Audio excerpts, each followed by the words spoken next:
Alright, so the silver machine right here is the Desiccant.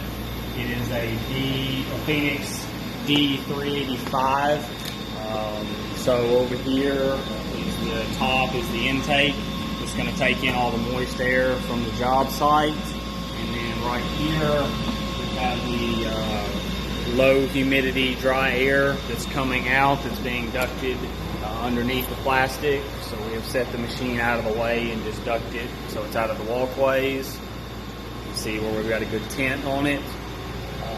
How this machine works is it has a Desiccant wheel inside that turns and takes all the moisture out of the air and processes it out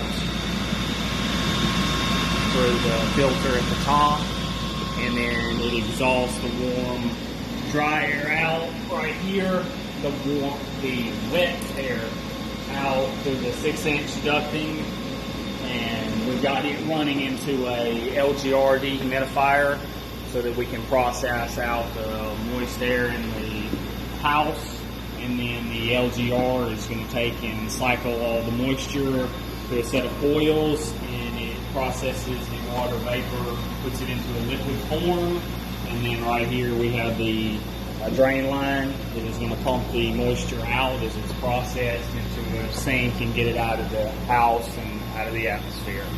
And that's what we got going on today.